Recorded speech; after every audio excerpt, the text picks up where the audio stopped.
મોગલ ધીંગો ધણી અને મોગલ માને બાપ હાજા તાજા અને ભેળી રાજપૂતાઈની વાત હાલે છે ને એટલે મારે કેવું છે આ દેશના રાજપૂતોએ પણ કેવી જગદંબાઓને ઓળખી છે.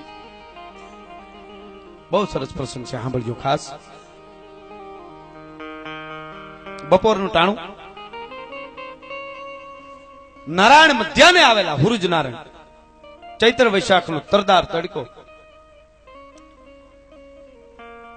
18 વર્ષની ઉંમરની એક બાઈ દીકરી વગડામાં હાલી જાય છે.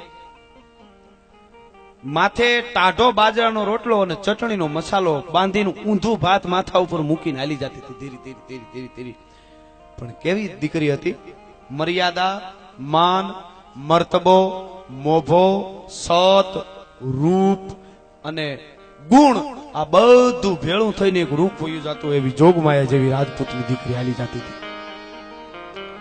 બહુ સરસ પ્રસંગ છે, સાંભળજો તમે. મોગલના ગીતો તો ઘણા સાંભળ્યા છે, પણ જગદંબા કેવી છે! એ રાજપૂતાણી ધીરી ધીરી ધીરી ધીરી વગડામાં હાલી જાય છે. માથે ભાત બાંધ્યું છે, બાપનું ભાત લઈને જાતી હતી. ચટણીનો મસાલો, બાજરાનો ટાઢો રોટલો, બસ ઊંધું ભાત મૂકીને માથા ઉપર જાતી હતી. પણ તરદાર તડકો એવો હતો કે નાળિયેરની માથેથી નાળિયેર હેઠું પડે, ધરતી માથે પડે તો છમ છમ છમ છમ છમ કરતા નાળિયેરના પાણી છે એ બળી જાય. લીલું ઘાસનું તણખલું લઈને ધરતીની માથે નાખો તો એના પાણી બળી જાય. એક મુઠ્ઠી જારની ભરી, જુવારની ભરી ધરતી માથે ઘા કરો તો તડ તડ તડ તડ તડ ધાણી ફૂટી જાય, હરણના તુંબલા ફાટી જાય. આવો તડકો ધગેલો.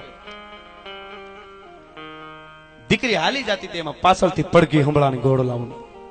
બાગડદાણ બાગડદાણ બાગડદાણ બાગડદાણ ધમાપડ બાગડદાણ ધમાપડ બાગડદાણ ફરાડો હું ફરાડ ફરાડો હું ફરાડ. ઘોડા હાલ્યા આવે છે.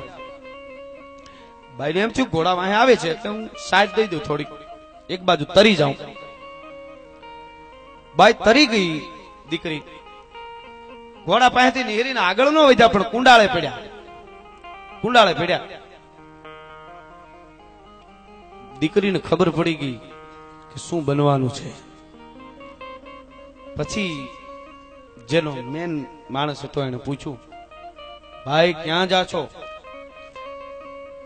કે મારા બાપનું ભાત લઈને જાઉં છું.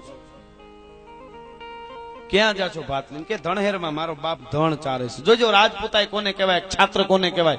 એક ગરાહિયાનો દીકરો વગડામાં ધણ ચારતો હતો.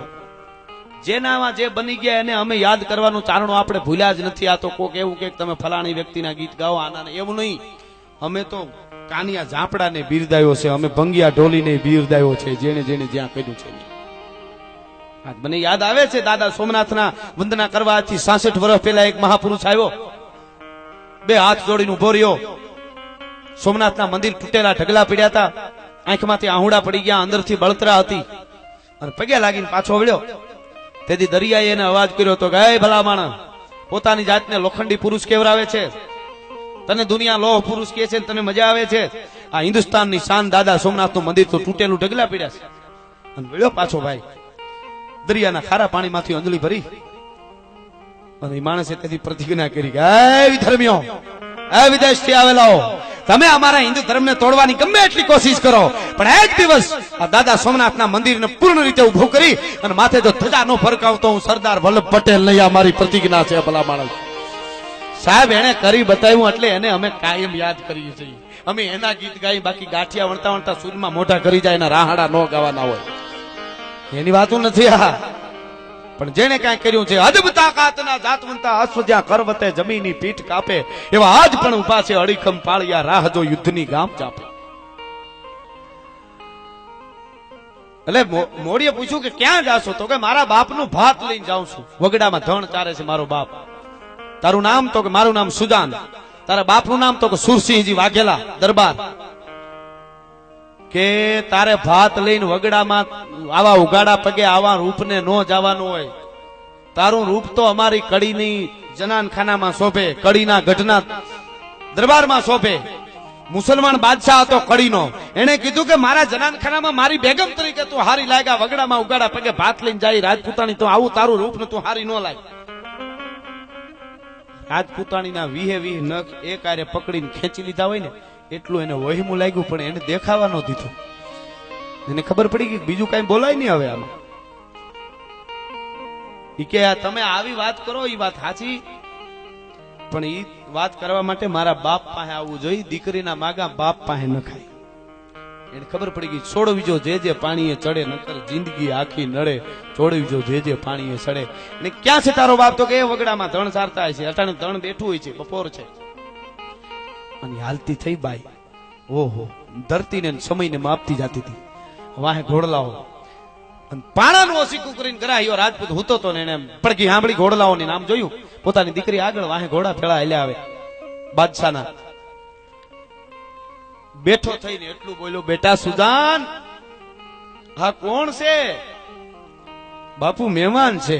સાંભળજો, હવે જે ગરાહિયાના શબ્દો છે ને એ મને ગમે છે, એના ચારણો ઉપાસક છે. બેટા સુજાન, આ કોણ છે? બાપુ મહેમાન છે. કે પણ આવા મહેમાન? કારણ કે વર્તી ગયો તો પોતે બાદશાહની નામ બધા આ ઈ છે. કે આવા મહેમાન? તો કે બાપુ રાજપૂત ને ત્યાં કોક દીક ઓવા મહેમાને હોય ને કોક દીક આવા મહેમાને હોય. તેથી ગરાહીઓ રાજપૂત બોલ્યો છે, બેટા સુજાન, ઈ મહેમાન જોધપુર ને પોહાય, મને નો પોહાય. હા હા હા, ઈ જોધપુર જોતા દેવા માટે દિલ્હી જાય.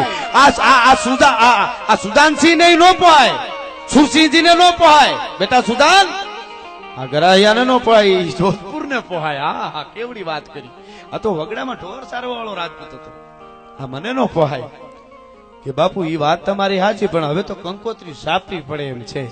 પણ દીકરીને બાપ ઓળખતો તો મારી દીકરી કંકોત્રી સાપવાનું કે નહીં, પરણી જાય નહીં, એને કઈક મનમાં બીજું હોય છે.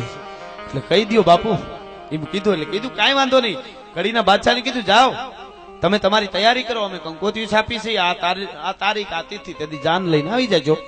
ટૂંકમાં બાદશાહ વયો ગયો. બાપ દીકરી હાંજે ઘેરે આવ્યા. પછી કીધું, બેટા તે શું વિચાર્યું? કે મેં ઈ વિચાર્યું, કોક ચારણી જોગમાયા ને કોક ભગવાનને ક્યાંક પ્રાર્થના કરી, બીજું શું કરવાનું હોય? કોક ડોહીને બોલાવો. કે પણ કોને બોલાવીશું? એમ કરતા કરતા બાઈ થી એમ બોલાઈ ગયું.